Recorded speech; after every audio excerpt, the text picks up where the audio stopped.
After e4, c5, knight f3, d6, white bishop gives a check, and after the bishop goes in between, bishop takes. In this video we're going to go through queen takes. In the previous two videos we went through knight takes. There will be other videos as well with the knight takes, but now let's look at this one. Now the move is c4. This is crucial. The idea is to put as much attack on the square d5, because that square is where we're going to be controlling a lot in this game from.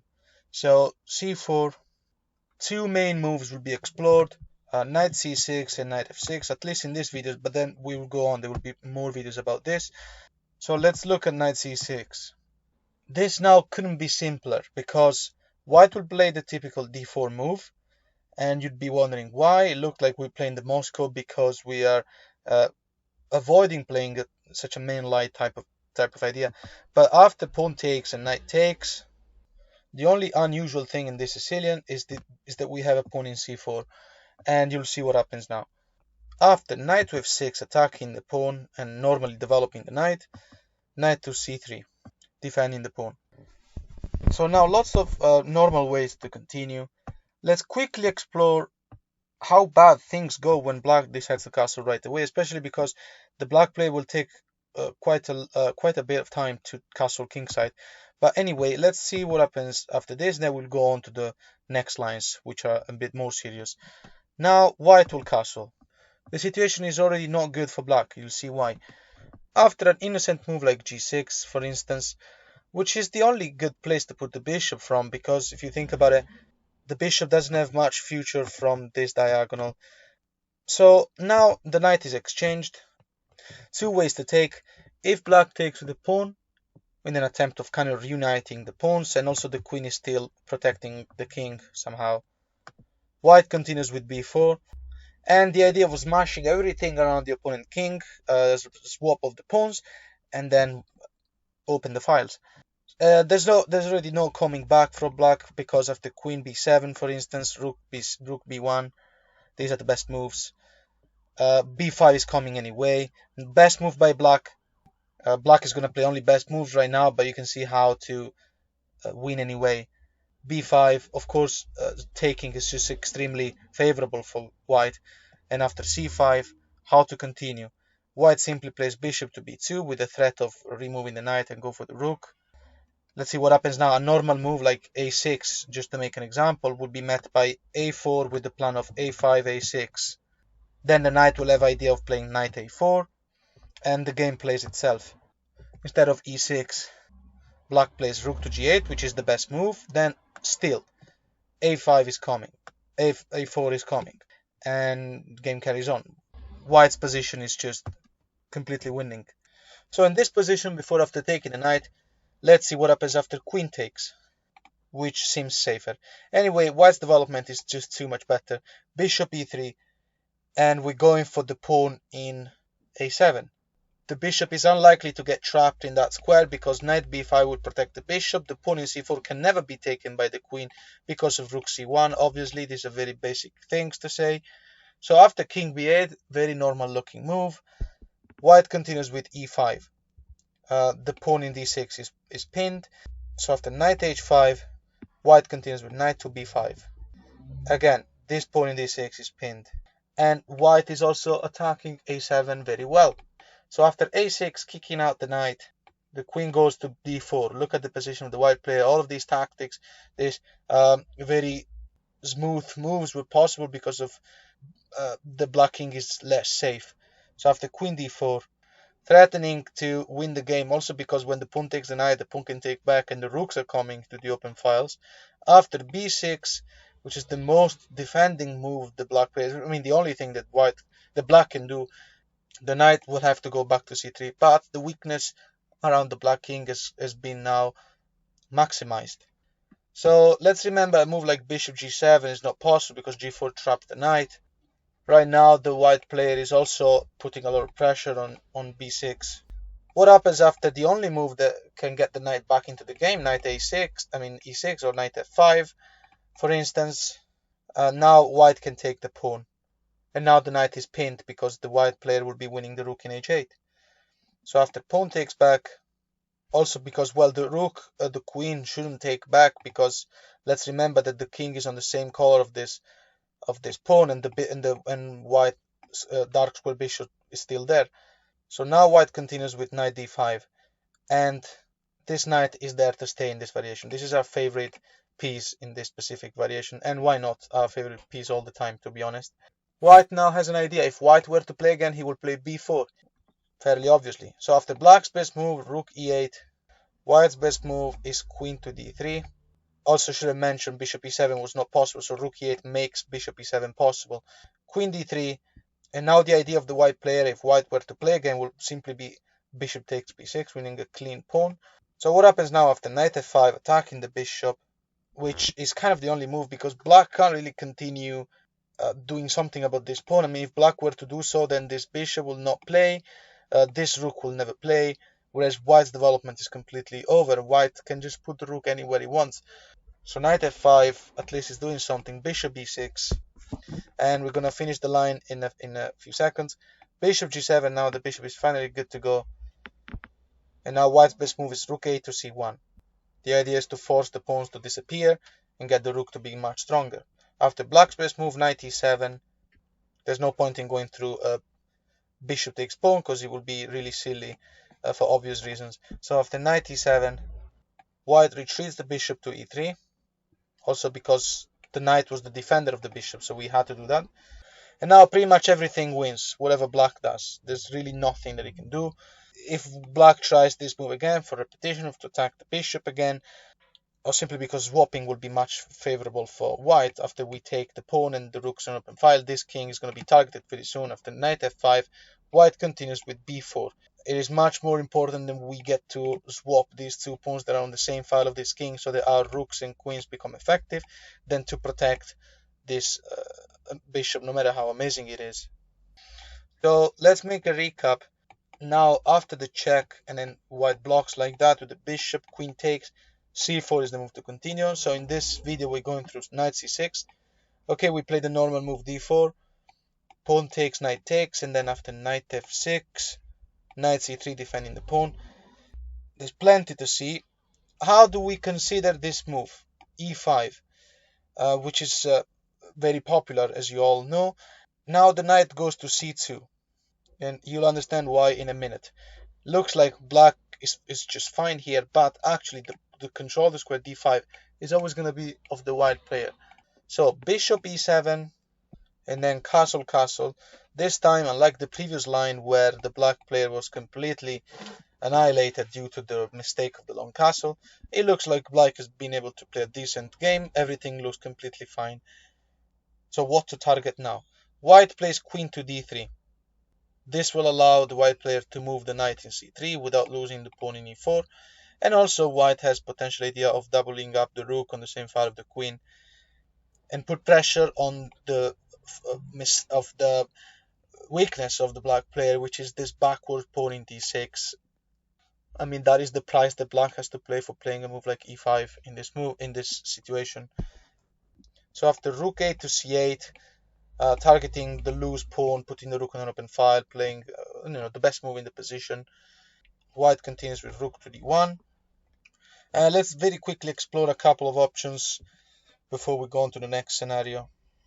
Let's remember also that the knight is threatening to go to b5, and because we have huge control over the square d5, this pawn in d5 can never go, so knight d5 will give white the winning advantage. So for example, if black plays a move like bishop to d8 with the idea of transferring the bishop to a very good looking diagonal, this is punished immediately by knight b5. So that's not possible. Knight b5 is the best move then. So the move logically here is a6. I think everyone's thinking about that.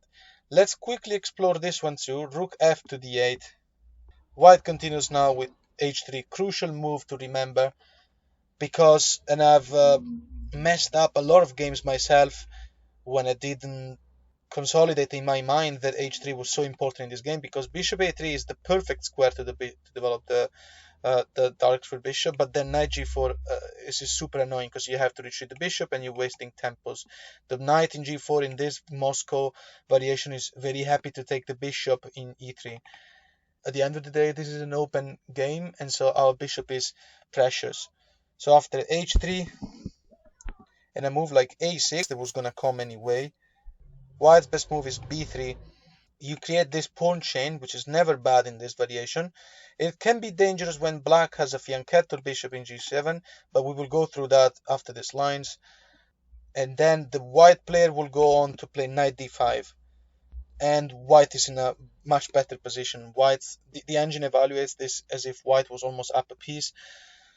So for instance, knight h5 to go try and target the square, f4 and give some freedom to the bishop is met by knight to d5, threatening to go to the square b6 and also attacking c7. There's not much the black can do because, well, he can't really put the queen c7, he can't stop knight b6. What happens if he simply plays rook to b8? That's just delaying the pain. White has a simple plan here, which is basically b4, and now we realize one of the reasons why the knight in c2 is very useful, well, it was also necessary to be played, is because it allows b4. So even if the black knight was in f6, targeting this knight and go for a swap, this knight will be still protecting b4. Our knight in d5 is also protecting b4. b4 and then b5 are coming. And if after b4 white plays a move like b5, then white will play a4, and then the rook is getting activated. So here we are in this position again. Just a couple of moves ago, we discussed knight h5 with the idea of knight f4, and we went through knight d5.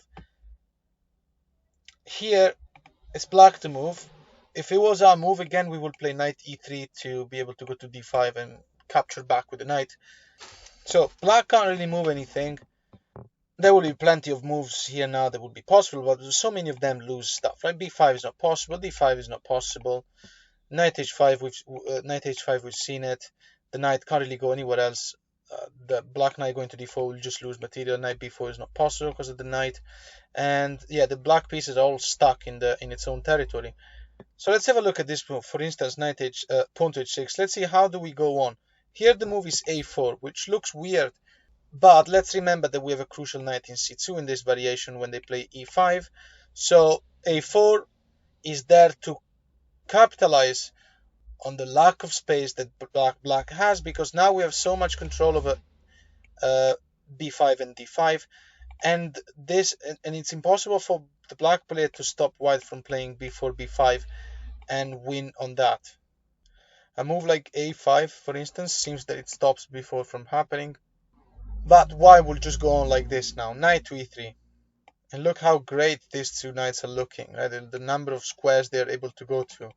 Let's not forget that a move like knight b4 is not possible because the white queen goes to e2, and then white has a plan of playing bishop to a3 and a swap with the knight. And even if the knight goes back, like plays a normal move, because now it's black to move, let's say black goes knight c6, for instance, right? Now we still have a rook on the same file of the queen, which is good. We're going to play knight to f5, increasing the pressure on d6, also attacking the bishop. Potentially we might go knight b5 and capitalize on the control of the pawn in d6, which can never push, you know why. Again, position here is almost evaluated as white is almost up a piece. So with this advantage, I want to just point out a little new other thing about the same line. Here in this position, we've mentioned rook f to d8. Also, we mentioned bishop to d8 with the idea of swapping diagonal, which doesn't work. Let's look at the very normal a6, which also came before because it's so natural, because you gotta stop knight b5. Bishop e3 comes now, and it seems like a contradiction to what I said before, because knight g4 is attacking the bishop, but in this case you can, because then knight g4 is met by bishop b6, and then h3 will kick the knight away. If black decides that he wants to really swap the bishop, because also he has these two pawns that are backwards, so removing the dark square bishop, which is the same color of these two pawns, especially the d6 pawn, could be a good idea for black. White has no problem in doing it. Rook takes back because black needs to keep protecting the pawn in d6, but now this is just making life easier for white. Knight d5. Once again threatening knight to b6. The position is just better, and once this queen and the rook are no longer together on this file, White will also be able to play knight e3 eventually. h3 remains an option, and position is very comfortable for white. So in this position, instead of knight g4, let's have a look at another move. Rook f to e8. We haven't seen something similar. White plays b3. It's important to build this pawn chain. Again, knight g4, if it were to come now, bishop b6, right? Same stuff. So after a move like h6, stopping potential idea of bishop g5, for instance, but also just to illustrate the moves. And also, let's remember that black can't move a thing, right? It literally can't move a thing that makes sense in this position. White now plays f3. That's the best move. Somehow prophylactic also stops knight g4 from happening at all. Position here is comfortable for white. It's better. Let's just mention that the plan here for white is to play this move, king h1, and then bishop to g1, in order to give space for the knight to go to e3. So let's just move the pieces, right? King moves h1, bishop, and then knight. The white player reserves the idea of always protecting the square b5, so black can never push it. And when the time comes, white can play knight a4 with the threat of knight b6. White also has the possibility to play knight f5 with the bishop protecting the square b6 in case the queen were to attack it. So yeah, those are pretty much the ideas of how to continue in this game. Let's make a random example of a line of a game that happened to me for real to see an exception of that. So here white played f3. Knight h5 looks very logical now. It gives the possibility to the bishop to go out, the knight to play to f4, for instance. Knight d5 is crucial. It puts a lot of defense over the square f4, and it also threatens to go to b6. Once he goes, there will be a lot of attack on d6. It's a game that you will remember very easily. Once you've watched this video quite a few times and you're a Moscow player, it will be such an enjoyable thing to play it.